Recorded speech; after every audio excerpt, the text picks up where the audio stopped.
Eh bien, c'est à partir de 17h35 que les enfants pourront retrouver Le Village dans les nuages, ensuite Arnold et Willy. Et puis ce soir, soirée cinéma sur la une avec tout d'abord un chef-d'œuvre de John Ford, L'Homme tranquille avec John Wayne et Maureen O'Hara. Et ensuite, dans Étoiles, un spécial Bette Davis. Pour l'instant, les mardis de l'information, nous vous proposons de suivre une reprise d'un mardi de l'information diffusé le 23 février dernier. Le titre de ce reportage, Le dessous des cartes. Une équipe des Mardis de l'Information est allée enquêter sur ce qui se passe derrière les murs des riches casinos et puis dans les cercles de jeu.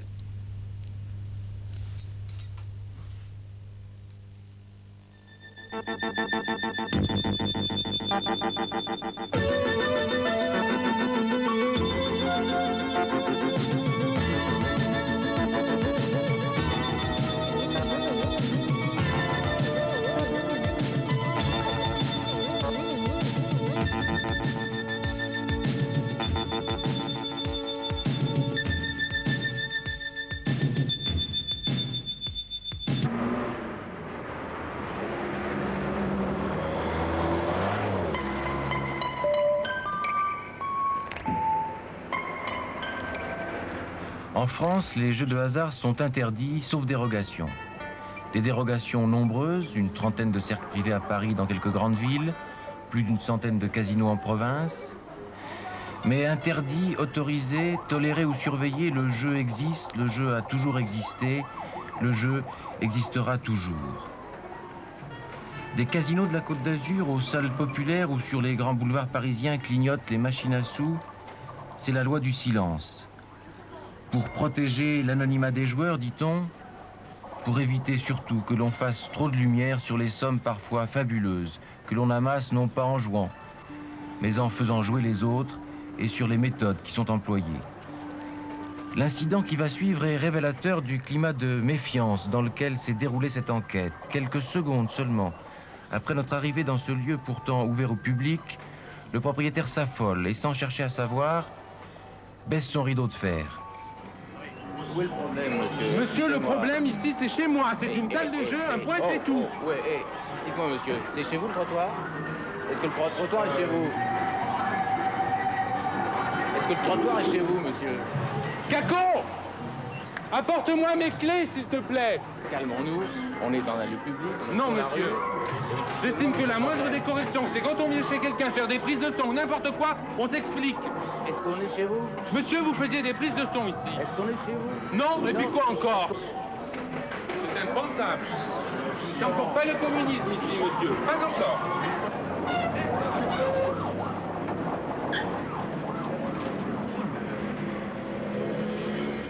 Bonsoir. Le monde que vous allez découvrir ce soir est un monde interdit. Interdiction de photographier, de filmer, d'enquêter, de répondre, de parler. François Debray et Jacques Caprielian ont dû mener une enquête de plusieurs mois, demander des dizaines d'autorisations, passer des heures et des heures à convaincre pour réaliser ce film sur l'univers glauque des jeux. Et pourtant, cette plongée en eau profonde dans le monde des jeux ne vous étonnera peut-être qu'à moitié. Des polars de série noire jusqu'aux films où flambent Gabin, Ventura ou Delon, la littérature et le cinéma nous ont montré et remontré l'envers du décor, l'enfer du jeu, avec tout ce qu'il faut d'hémoglobine et de règlement de compte. La réalité que nous allons évoquer ce soir égale-t-elle la fiction? Je crois qu'on peut dire qu'elle la dépasse. Tout y est. La guerre des jeux a laissé 30 cadavres sur le tapis dans les années 60. Dans la seule année 79, 100 croupiers ont été inculpés. À Dieppe ou à Divonne-les-Bains, par exemple, ou encore à Enghien, Nice et Annecy. Il y a un peu plus d'un an, c'est l'affaire des roulettes truquées du Palm Beach de Cannes. Et puis le 15 janvier 82, c'est enfin le meurtre de Marcel Franchisi, parrain parisien et conseiller général de Corse, dont la carrière est brutalement brisée par 2 balles de 11,43 au fond d'un parking. Voilà pour le haut de gamme. Tout en bas, dans les arrière-salles de bistrot, il existe désormais un marché prometteur pour le racket des machines à sous. Ce sont les jackpots, les casinos des pauvres. 35 000 appareils déjà installés qui rapportent chacun 12 000 francs de bénéfices par mois en toute illégalité. Casinos, caves clandestines, brasseries, salons huppés, cercles, tripots, François Debray a tout visité. Rencontré un drôle de milieu souvent, le milieu tout court. où se retrouvent flambeurs, indicateurs et policiers. Avec quelquefois une confusion dangereuse des genres, quand on retrouve par exemple à la tête de Casino d'anciens policiers de la brigade des jeux dont l'heure de la retraite a sonné. Je vous propose donc de découvrir le dessous des cartes.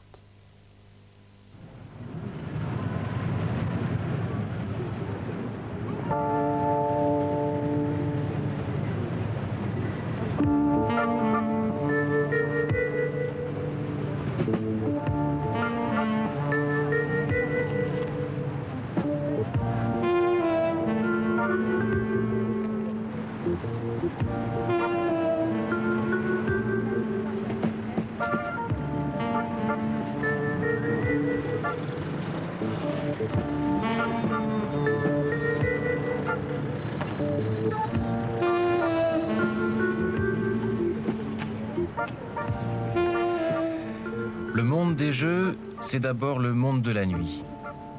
Où peut-on jouer à Paris? Partout sans doute, mais d'abord dans ces quartiers où dès le soir naît une autre vie. L'Étoile, l'Opéra, les grands boulevards pour les cercles feutrés où l'on pratique les jeux nobles, baccarat ou chemin de fer. Pigalle, Barbès, Clichy pour les arrière-salles de bistrot où l'on joue clandestinement au poker, pour les caves où l'on fait rouler les dés.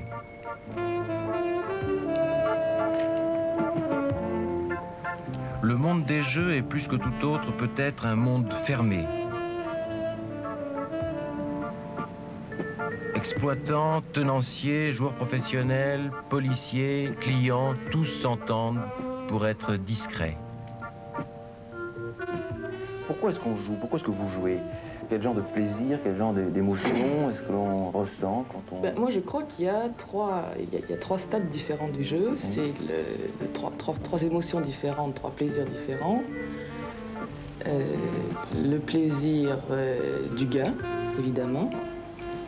Le plaisir de la perte et surtout le plaisir du jeu, c'est-à-dire de conduire son jeu. Vous avez dit le plaisir de la perte.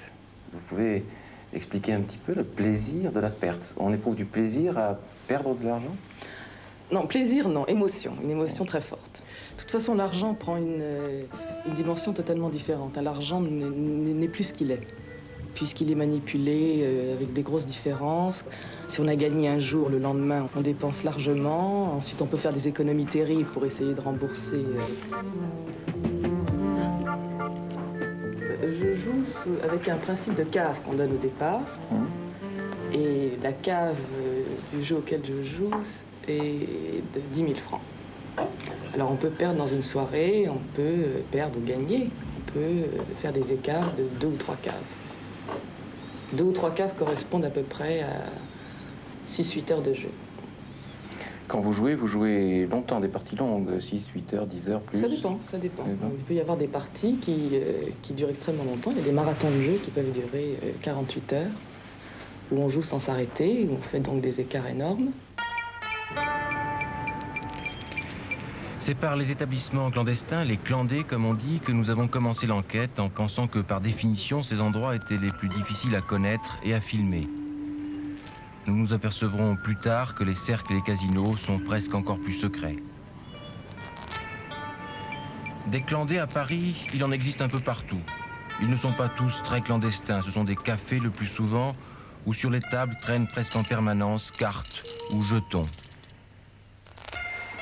Est-ce qu'il vous est arrivé de jouer dans ce qu'on appelle des clandés, des endroits où vraiment rien n'est légal? Oui, c'est-à-dire les jeux qui se passent en appartement, c'est-à-dire où il n'y a pas pignon sur rue, où il faut monter un petit étage, 2 petits étages, avoir un code de la porte et rentrer dans ces... Ce genre-là?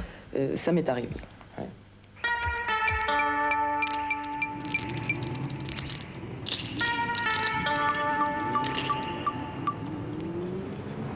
Si vous vous promenez dans Paris la nuit et que vous voyez un appartement très fortement éclairé, si c'est pas une soirée, c'est un club de jeu. Et alors s'il est éclairé continuellement à chaque fois que vous passez, vous pouvez être sûr que c'est un club de jeu.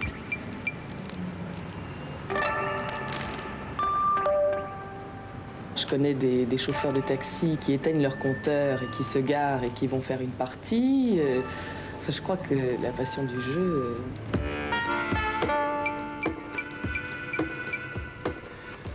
Premier Clandé, une brasserie près d'une gare parisienne devant laquelle, jusqu'à l'aube, stationnent des dizaines de taxis, sans clients.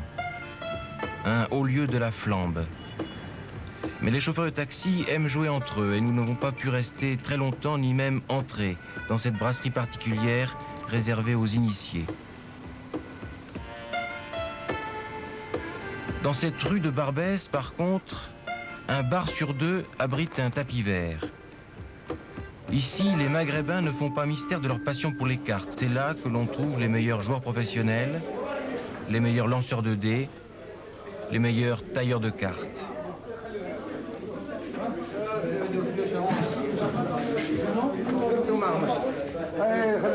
Dans ce café où, dès la nuit tombée, il ne reste pas beaucoup de tables pour les consommateurs, nous sommes d'abord entrés une première fois la caméra cachée. Mais le soir suivant, après qu'ils aient constaté que nous n'étions pas des policiers de la brigade des jeux, les joueurs nous ont acceptés et ont bien voulu que nous tournions ouvertement.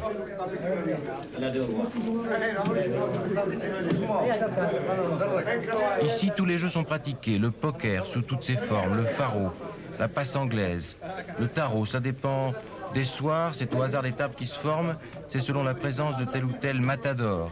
C'est ainsi que l'on appelle avec respect les grands joueurs, les joueurs professionnels. Parfois, dans ce décor qui ne paye pas de mine, on peut compter sur les tables des dizaines de milliers de francs. Ou bien le patron sort de sa cachette la piste de craps et les déroule sans interruption, parfois pendant une semaine.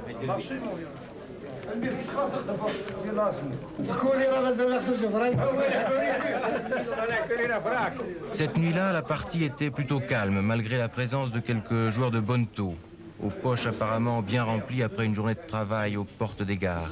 Vous jouez à quoi là? Qu'est-ce que c'est votre jeu? C'est le poker américain. Vous êtes joueur professionnel presque? Oui, oui, moi aussi. Oui, oui. Vous vivez de ça? Non, je ne vis pas du tout. Non, non. Mais je joue assez régulièrement. Ça croit que j'ai un peu d'avance, n'est-ce pas? Et vous aussi, qu'est-ce que vous faites dans la vie? Moi, je travaille sur la peinture. De la peinture? Mais vous jouez un petit peu aussi de temps en temps? Oui, tous les soirs à la fin de travail, à la fin de la journée. On mise, vous misez gros? Enfin, on joue... Ça dépend des parties, quand c'est bon. Quand il n'y a pas. Moi, je tiens un café-restaurant où ça joue aussi. Hein. Ah oui? Oui, oui. Pourquoi est-ce que vous venez jouer chez les autres là? Eh bien, je viens parce qu'il faut venir chez les autres pour que les autres viennent chez toi. Oui, il y a beaucoup d'endroits à Paris où on joue comme ça. Assez. Oui. Oui. Ouais. Assez, oui. Parce que généralement, ce sont les mêmes qui se déplacent de café en café. Et presque l'argent reste entre nous jusqu'à ce que la police de jeu vienne ramasser le tout. La police intervient souvent là, dans On est 2-3 fois par semaine. À combien? Déjà, ça fait 5 jours qu'ils étaient là. Alors qu'est-ce qu'ils font Ils ramassent tous les sous. Ce qui est tombé là-dessus.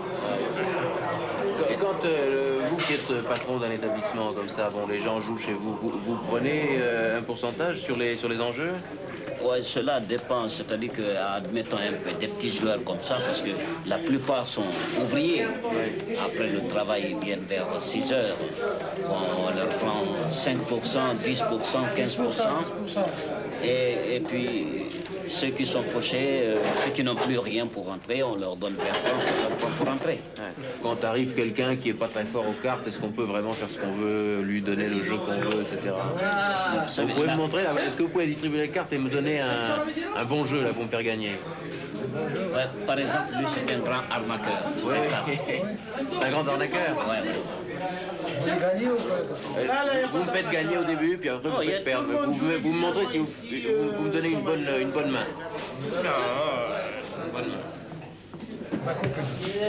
Ramasse les deux autres. لو مسوي تفتروا علينا ضربوا ايش تبغى صورونا بالجورنال داروا الناس. Là, vous gagnez. Ah oui, là j'ai un brelan. Là j'ai un brelan. Moi, j'ai rien. Ah, ça c'est pas mal, oui. Ça c'est pour m'inciter à jouer, je gagne un peu, puis après vous m'arnaquez à mort.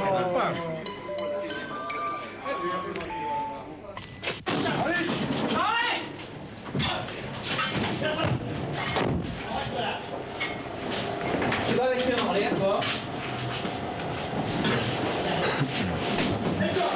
redonne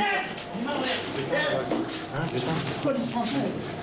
Arrête, ça va. Donne les mains. Lève les mains. C'est avec la section clandée de la brigade des Jeux que nous avons quelques jours plus tard poursuivi notre enquête. Levez les mains, hein. Levez les mains. La première intervention à laquelle nous avons assisté, malgré les apparences, était un échec pour la police. Une bousculade de quelques secondes et les joueurs avaient eu le temps de mélanger leurs cartes et de cacher leur mise. Impossible de prouver le flagrant délit. Car si les jeux de hasard comme le poker, la marseillaise ou la passe anglaise tombent sous le coup de la loi, rien n'interdit par exemple de jouer à la belote, quels que soient les enjeux.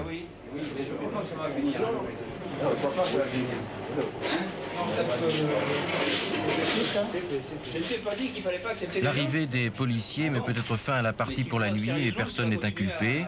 Et dès le lendemain, tout est en place à nouveau. Non, il y a 3 temps. Tu crois pas que t'as toutes les raisons de rester tranquille? Ça va pas durer 100 ans, cette information. Qui joue? Ce sont en général, vous dites, des travailleurs immigrés, des Maghrébins, des Africains, des Antillais Oui, des Yougoslaves, il y a la colonie arménienne, il y a même des chauffeurs de taxi, n'est-ce pas? Bien sûr, toutes sortes de gens. Ces gens-là, pour la plupart, n'ont pas du tout le sentiment, d'ailleurs, en général, de, comment dirais-je, d'enfreindre la loi, pas du tout. Et se réunissent parce que ça leur donne l'occasion d'être ensemble et ils jouent comme nous jouerions au tarot, à la belote ou au bridge. Oui, enfin, c'est exactement perçu de la même façon, je veux dire. Depuis le temps que vous intervenez, ils ont bien un petit soupçon sur l'illégalité de l'affaire, quand même. Mais oui, mais ça participe encore une fois de leur contexte culturel, de leurs habitudes de vie, si vous voulez. Et ma foi, ils ne voient pas du tout pourquoi nous intervenons.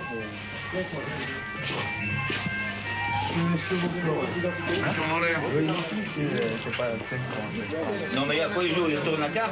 Où ils tiennent? Où tu l'as trouvé cet argent? Oui. Même lorsqu'ils se tiennent à l'écart des clandés un peu sérieux, ceux où l'on n'intervient pas au hasard, les policiers ont une liste suffisamment fournie d'endroits où se retrouve le petit fretin des joueurs pour pouvoir des nuits entières aller de cave en cave et d'arrière-boutique en arrière-boutique.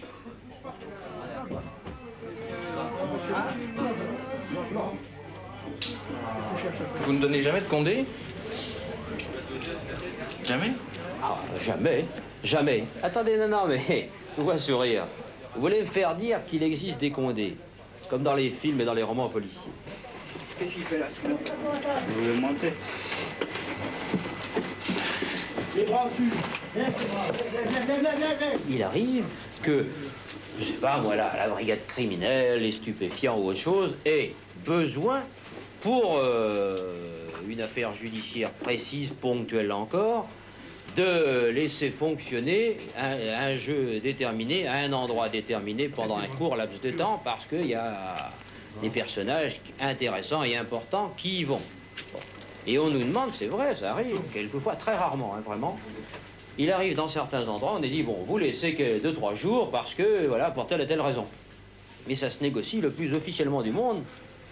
Encore une fois, et je veux dire à haut niveau. Ça se fait quelquefois, c'est très rare. C'est très rare. Dans la période actuelle, ça s'est fait, sûrement.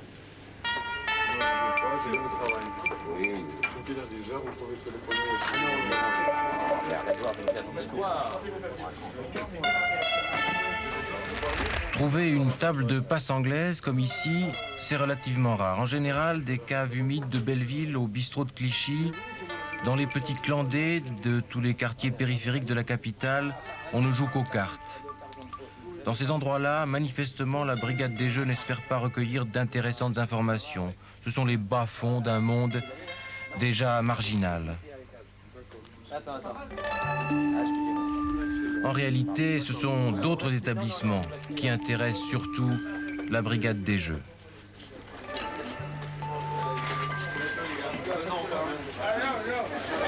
Alors maintenant, si on parlait des établissements de commerce, des endroits qui sont autorisés à pratiquer des jeux comme les clubs de bridge, les jeux de commerce, notamment les clubs de bridge, et où en réalité on y pratique des jeux qui sont un petit peu différents.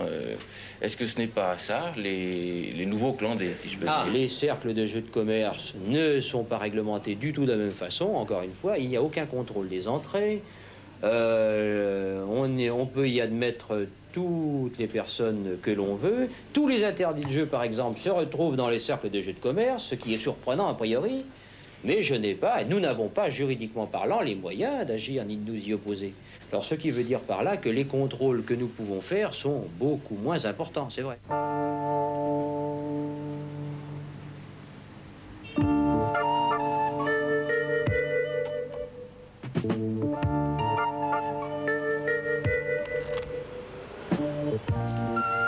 C'est vrai, les clandés ne sont plus ce qu'ils étaient.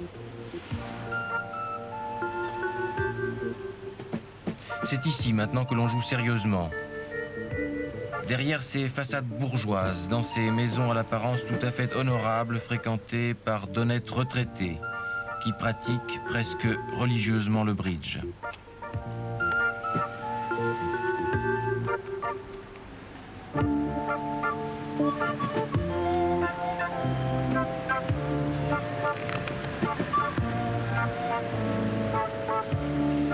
Le folklore des arrière-salles enfumées où se retrouvaient les voyous est fini, chassés par les Maghrébins et les Antillais qui ont imposé leur jeu et leur méthode.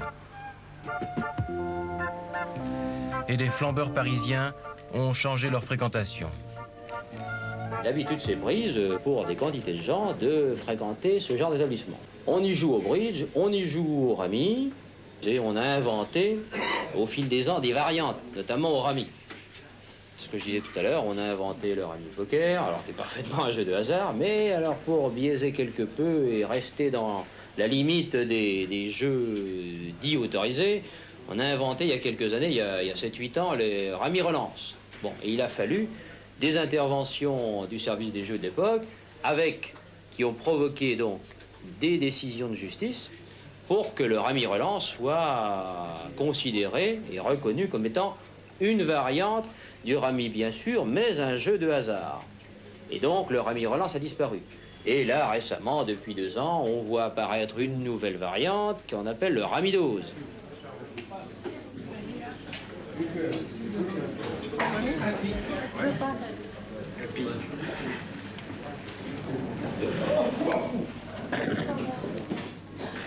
À quoi jouez-vous?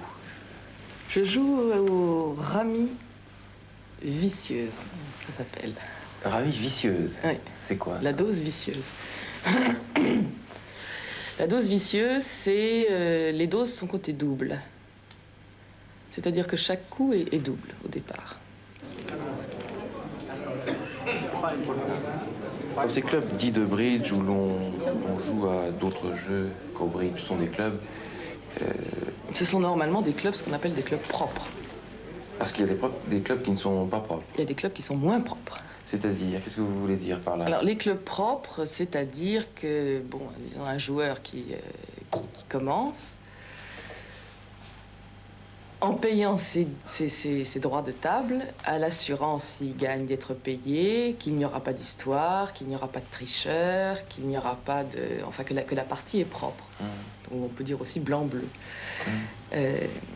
Et puis, il y a des parties plus douteuses, des clubs plus douteux, où où les choses se passent moins bien. On triche quelquefois? Oui, on triche, puisqu'en trichant, si on gagne, on peut gagner de l'argent, et on triche évidemment. Moi, j'ai déjà vu ça. Bien sûr, il ne faut pas généraliser. Il existe quelques clubs où l'on joue toujours au bridge, comme celui-ci, sans doute. Mais quel directeur de club, philanthrope, accepterait de vivre sur les seuls droits de table versés par les passionnés du bridge, alors qu'à la demande générale, il est tellement plus tentant d'organiser des parties de rami dose, aux enjeux plus élevés et aux rapports plus substantiels.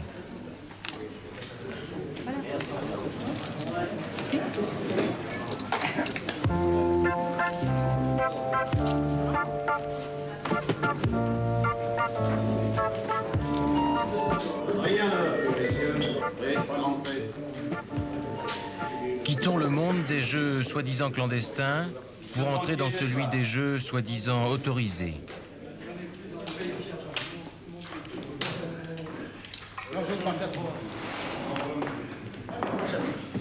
Le multicolore, un jeu qui tient de la boule et du billard, est pratiqué à Paris dans quelques cercles parfaitement réguliers, munis de toutes les autorisations nécessaires.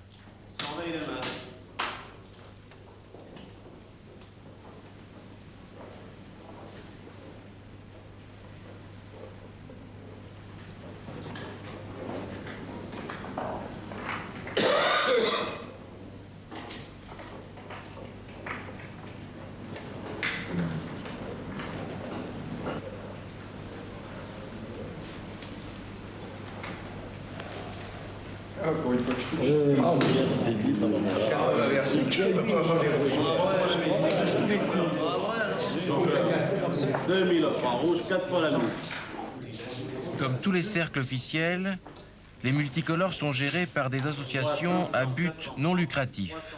La loi l'exige et la loi est scrupuleusement respectée, au moins en apparence. Qui sont les joueurs? Quels sont les gens qui viennent régulièrement ou moins régulièrement parier? Oh, il y a tous les milieux. Il y a les milieux commerçants, les milieux, comment dirais-je... On dit quelquefois que une partie, en tout cas, est constituée de gens qui sont un petit peu liés au milieu, des petits braqueurs, des... C'est possible, mais vous savez que s'il y a des gens du milieu, vous ne pourrez pas le déceler. Ils sont toujours très corrects, même quelquefois plus corrects que certains, et vous ne pouvez pas dire quel métier il fait. Et ce sont des gens qui se tiennent très bien dans un cercle. Il y en a sûrement. J'en suis sûr. Alors, je sais ce que vous allez me dire. Oui. Ce sont des gens très intéressants. Pourquoi? Parce que dans leur milieu, et je prends le terme du milieu, disent qu'ils sont de la fraîche tous les jours. Mais ce sont des gens très bien. Il y en a certainement dans la salle, mais nous l'ignorons. Et à côté de ça, il y a des avocats, il y a des gens très haut placés qui viennent, qui côtoient des gens moins bien placés. Et tout ça, ça s'entend très bien.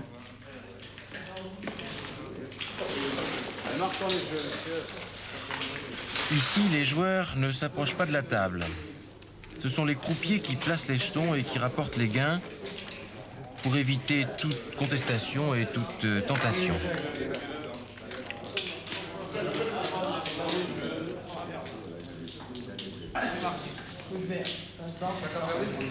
Un point toutefois reste obscur. Pourquoi finance-t-on, pourquoi dirige-t-on un multicolore puisque les bénéfices y sont interdits? L'établissement a-t-il partie liée avec le banquier, ce joueur qui prend la banque aux enchères à chaque partie? Existe-t-il d'autres raisons que l'argent pour diriger un établissement de jeu?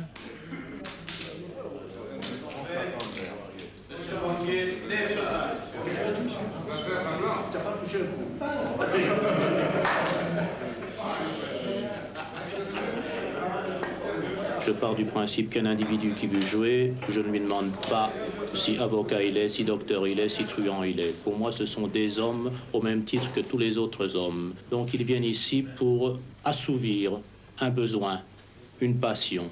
Est-ce que on peut, disons, blanchir, comme on dit, de l'argent irrégulier provenant d'autres sources que celles de la légalité. Oui. Bon, eh bien, en voulant échapper au fisc, tout simplement. Bon, oui, bien sûr. Eh bien, nous allons renverser le problème, Monsieur Debray. Vous passez à ma place et je vais passer à la vôtre. Et je vais vous poser cette question. Quelle sera votre réaction? Répondez-moi, changez de personnage en l'espace d'un instant, changez de personnage et répondez à votre question. Oui, écoutez, je crois que devant les caméras, je dirais non. Vous direz non. Vous diriez non, bon, pour parler au passé. Eh bien, moi, je vais vous répondre de façon plus concrète. Pensez-vous que des dirigeants, quels qu'ils soient, vont s'amuser à essayer de blanchir de l'argent pour en tirer quelques miettes? Absolument ridicule. Qu'ils soient situés à Clichy ou à la Bastille, les multicolores font partie du décor d'un certain milieu parisien. Celui des champs de course, celui des cabarets et des bars de Pigalle. Celui où, comme vient de dire le président de l'association, on a de la fraîche tous les jours.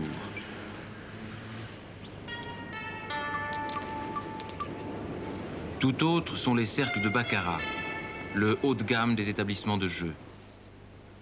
Bon chic, sinon bon genre, Ces cercles privés sont comme les multicolores des associations à but non lucratif, c'est-à-dire que les adhérents y jouent entre eux et que, officiellement au moins, l'établissement ne vit que de la légère taxe perçue sur les mises. Mais malgré leur personnel en smoking et leur atmosphère feutrée, ces cercles ont eux aussi mauvaise réputation. Tout le monde voit dans une affaire de casino de cercle se profiler la mafia sicilo-américaine, que sais-je. Corse, monsieur. Corse. Oui, mais enfin, Corse, c'est pas le cas, puisque moi je suis corse et je sais que vraiment c'est pas le cas. C'est absolument pas le cas. Non, c'est absolument faux. Un détail, monsieur Casanova. Tous les membres de votre établissement, comme d'ailleurs je crois de beaucoup d'autres établissements de jeux à Paris, sont originaires de la même région de Corse. Enfin, non, pas de la même région, pas de la même région. Ou de différentes régions. Disons qu'il y a un pourcentage important d'employés corses, mais pas forcément de la même région de Corse.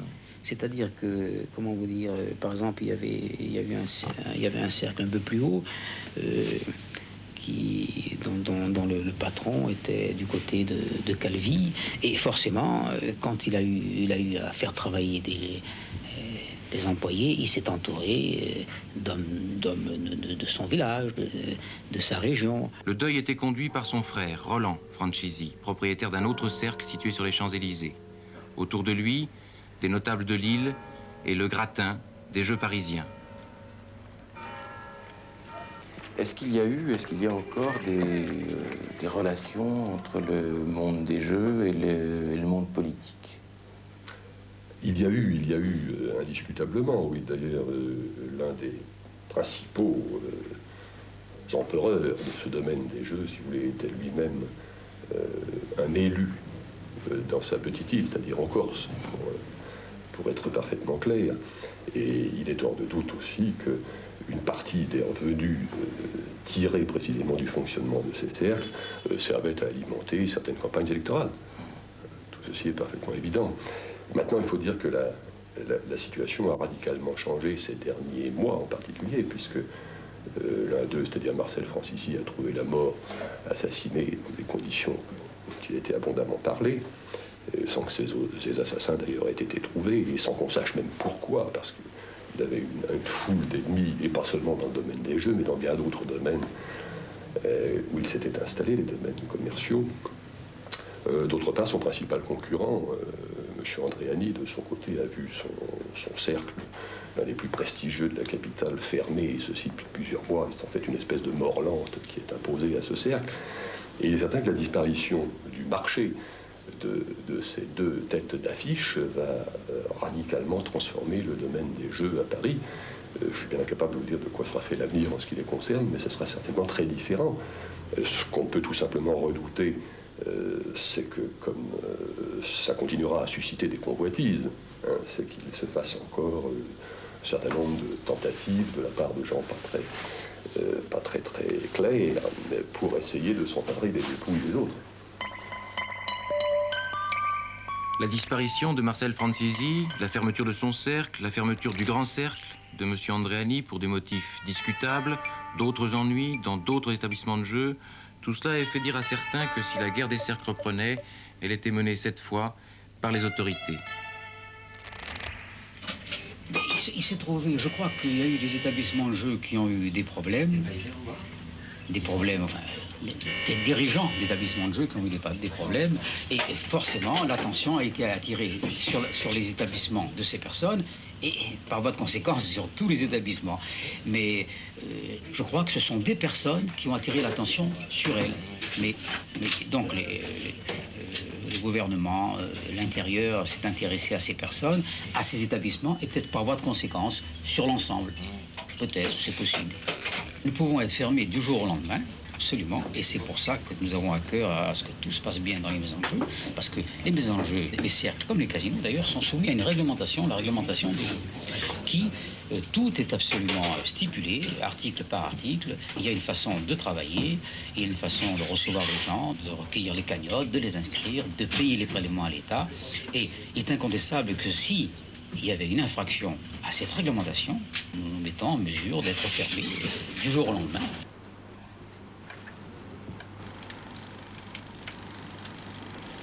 C'est en effet d'une manière discrétionnaire que le ministre de l'Intérieur peut fermer un cercle ou interdire un dirigeant. Quant au prétexte, il suffit de chercher, puisque la réglementation est tellement stricte que peu de cercles la respectent intégralement. Cette dépendance à l'égard du pouvoir politique explique sans doute la prudence de tous ceux qui gravitent autour des Jeux parisiens.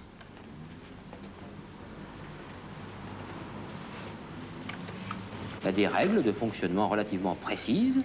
Bon, si on les respecte, tout va bien. Si on ne les respecte pas, évidemment, l'autorité administrative, le pouvoir politique, comme vous dites, doit intervenir. C'est vrai. Bon, ceci étant, je réponds à votre question, parce qu'après tout, il n'y a pas de mystère là non plus. Vous dites, il y a eu une offensive, apparemment. J'ai le sentiment que dans le domaine qui m'intéresse, il y a peut-être eu de la part du gouvernement une appréciation plus précise, hein, ou une interrogation plus actuelle sur le rôle ou le fonctionnement des établissements de jeu. On peut peut-être se féliciter que, quelles que soient les méthodes employées, les deux plus grands cercles de la capitale aient été fermés. Une certaine conception de la morale y trouve sans doute son compte. Mais sur les Champs-Élysées, un nouveau cercle est venu un peu trop opportunément prendre le relais.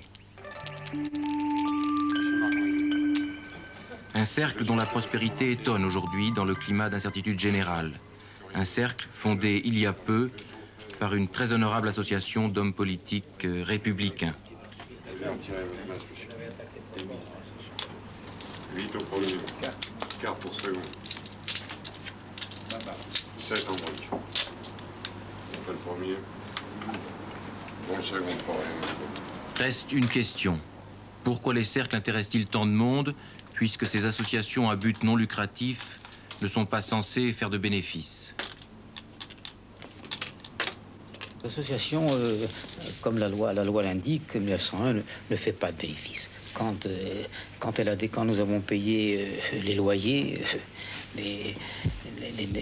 l'électricité, le téléphone, les salaires, les charges sociales, les assédiques, les cadres, quand nous avons donné aux œuvres, nous avons quelques œuvres que nous aidons, nous avons donné un peu d'argent à ces œuvres, il reste pratiquement pas grand-chose. Contrairement à ce que pensent les gens qui ont l'impression que les cercles gagnent énormément d'argent, ce n'est pas le cas.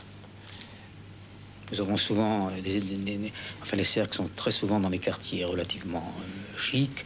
Nous avons des loyers, donc partants, qui sont forcément très chers. Oui, mais malgré tout, vous dites que les cercles ne gagnent pas d'argent. Il y a bien quelqu'un qui gagne de l'argent. Je veux dire, il y a bien un gagnant dans cette opération. Alors, qui gagne de l'argent dans ce... Qui gagne de l'argent? Gagne de l'argent, commençons par le début, l'État, puisqu'il faut le nommer. Les jeux sont faits, les jeux sont marqués, Michel. Rien de plus. La municipalité reçoit beaucoup d'argent des établissements de jeux. La municipalité, nous ne savons pas sous quelle forme cet impôt que nous donnons à l'État est ventilé. Est-ce que l'État conserve tout? Est-ce qu'une grande partie de ce que nous donnons va à la ville de Paris et le reste à l'État? Ou est-ce que la totalité va à la ville de Paris? Ça, j'en sais trop rien. Ce que nous savons, nous, c'est que tous les 10 jours, nous donnons en gros, disons, soit 55-60% du résultat des jeux, de notre bénéfice, disons, à l'État. C'est la ville de Paris qui empoche 95% des 5,5 milliards de centimes versés annuellement par les cercles au trésor public. Mais en réalité, il y a plus. Chaque cercle fonctionne autour d'un consortium de financiers qui monopolise plus ou moins la banque des partis. C'est contre cette banque que les joueurs jouent et le plus souvent perdent. À la longue, cela fait sans doute beaucoup d'argent. Fini, messieurs. Est-ce que les cercles rapportent beaucoup d'argent à ceux qui les organisent et qui les dirigent? C'est évident, c'est d'ailleurs la seule explication aux conflits sanglants qui ont émaillé une dizaine d'années environ, et un chemin qui est balisé à peu près par 2 douzaines de cadavres. Bon, il n'y a pas d'autre explication à ce phénomène, effectivement, que les profits considérables que procurent les cercles. Alors, il y a deux façons de regarder ces profits. Il y a les profits officiels, c'est-à-dire ceux qui sont un peu moralisés par le fisc. Mais le véritable profit n'est pas là, le véritable profit vient